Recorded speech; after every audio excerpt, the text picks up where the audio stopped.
নমস্কাৰ বন্ধুসকল, আজি এটা নতুন ভিডিঅ' লৈ আপোনালোকক স্বাগতম জনাইছোঁ।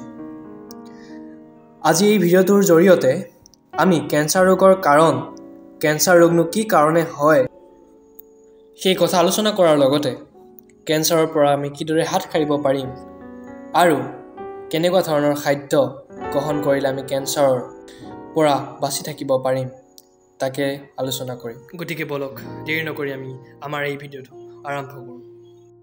আমি প্ৰথমতে আহিছোঁ কেঞ্চাৰ হোৱাৰ কাৰণ অৰ্থাৎ ৰিজননো কি কাৰণেনো আমাৰ কেঞ্চাৰ হয় আৰু ই বিষাক্ত হৈ পৰে অৰ্থাৎ আমাৰ শৰীৰটো একেবাৰে ধ্বংস কৰি পেলায়। কেঞ্চাৰ হোৱাৰ বহুতো কাৰণ থাকিব পাৰে, তাৰ ভিতৰত এটা কাৰণ হ'ল আমাৰ খাদ্যাভ্যাসৰ পৰিৱৰ্তন। আমি বিভিন্ন ধৰণৰ আজিকালি খাদ্য খাবলৈ লওঁ, যাৰ ফলত আমাৰ কেঞ্চাৰ হোৱাৰ লগতে বিভিন্ন ধৰণৰ বেমাৰ হোৱা সম্ভাৱনা বৃদ্ধি হৈ পৰে। আমি প্ৰথমতে আহিছোঁ কেনেকুৱা ধৰণৰ খাদ্য খালেনো আমাৰ শৰীৰটো একেবাৰে নষ্ট হৈ যায় অৰ্থাৎ কেঞ্চাৰ হোৱাৰ ৰিস্কনো বঢ়াই দিয়ে। আমি সেই খাদ্যসমূহৰ কথা আমি ক'বলৈ লৈছোঁ। বৰ্তমান সময়ত আমি বিভিন্ন ধৰণৰ ভাজা বস্তু অৰ্থাৎ অভাৰ হিটত ড্ৰাই ফ্ৰাই কৰি ভজা বস্তু যেনেকৈ চিপছ হওক, বিভিন্ন ধৰণৰ ভুজিয়া হওক, চিকেন ড্ৰাই ফ্ৰাই হওক, সেইবোৰ আমি খাবলৈ ধৰিছোঁ, যিবিলাক নেকি আমাৰ শৰীৰৰ বাবে অতি বিষাক্ত, অতি বেয়া। এইটোৱে আমাৰ কেঞ্চাৰ হোৱাৰ ৰিস্কটো অধিক বঢ়াই দিয়ে। গতিকে আমি এইবিলাক খাদ্যৰ পৰা দূৰত থকাটো অতি আৱশ্যক। কেঞ্চাৰ হোৱাৰ অন্য এটা কাৰণ হ'ল বিভিন্ন ধৰণৰ ধোঁৱা বুলি ক'লে প্ৰথমতে মনত পৰে আমি চিগাৰেটলৈ, কিন্তু চিগাৰেট বুলিয়ে নহয়, বিভিন্ন ধৰণৰ ধোঁৱা যেনে আমাৰ ৰান্ধনিশালত যিবোৰ বস্তু বনায় তাৰ পৰা ওলোৱা ধোঁৱা, খৰিৰ পৰা ওলোৱা ধোঁৱা, বিভিন্ন ধৰণৰ কল কাৰখানা, ফেক্টৰী, গাড়ী ঘোঁৰা আদিৰ পৰা ওলোৱা ধোঁৱাসমূহ আমাৰ শৰীৰৰ বাবে অতি বিষাক্ত আৰু ই কেঞ্চাৰ হোৱাৰ ৰিস্কটো অধিক বঢ়াই দিয়ে।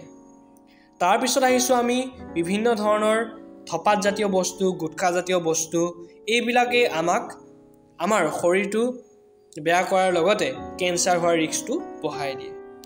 তাৰ লগতে বিভিন্ন ধৰণৰ এলকহল জাতীয় বস্তু যেনে বিয়েৰ হওক, বিভিন্ন ধৰণৰ মদ হওক আদিবোৰে আমাৰ শৰীৰটো নষ্ট কৰে, লগতে কেঞ্চাৰ হোৱাৰ চান্সটো বঢ়াই দিয়ে। গতিকে আমি এইবিলাক এলকহল জাতীয় বস্তুৰ পৰা দূৰত থকাটো অতি প্ৰয়োজন। কেঞ্চাৰৰ চান্স বঢ়াই দিয়া আন দুটা খাদ্য হ'ল চেনি আৰু নিমখ। আমি অধিক পৰিমাণত চেনি আৰু নিমখ ব্যৱহাৰ কৰিলে আমাৰ কেঞ্চাৰ হোৱাৰ চান্সটো অধিক থাকে। গতিকে আমি পৰাপক্ষত চেনি আৰু নিমখ কমাই খোৱাটোৱেই অতি প্ৰয়োজন।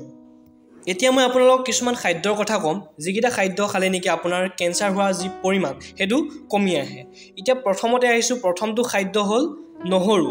আমি যদি নহৰু সদায় খাওঁ তেনেহ'লে আমাৰ কেঞ্চাৰ হোৱাৰ চান্সটো খুবেই কম থাকিব। নহৰু এটা এনেকুৱা ধৰণৰ খাদ্য বস্তু যি নেকি আমাৰ যি শৰীৰত থকা কোষবোৰ, সেই চেলবোৰক সুৰক্ষা প্ৰদান কৰে অৰ্থাৎ প্ৰটেকশ্যন দি ৰাখে, যিয়ে নেকি আমাৰ কেঞ্চাৰ ৰোগৰ পৰা আমাক বচাব পাৰিব। তাৰপিছত 2 নম্বৰটোৰ খাদ্য হ'ল বিভিন্ন ধৰণৰ বগৰী, অৰ্থাৎ আমি জামুক খাব পাৰোঁ আৰু অসমত পোৱা বিভিন্ন ধৰণৰ বগৰী খাব পাৰোঁ। সেইবিলাকে আমাৰ কেঞ্চাৰ হোৱাৰ চান্সটো খুবেই কমাই দিয়ে। আজি এই ভিডিঅ'টোত আমি কেঞ্চাৰৰ পৰা কেনেকৈ পৰিত্ৰাণ পাব পাৰি আৰু কেনেকুৱা ধৰণৰ খাদ্য গ্ৰহণ কৰিব লাগে, কেনেকুৱা ধৰণৰ খাদ্য গ্ৰহণ কৰিব নালাগে, আমি তাৰ বিষয়ে আলোচনা কৰিলোঁ।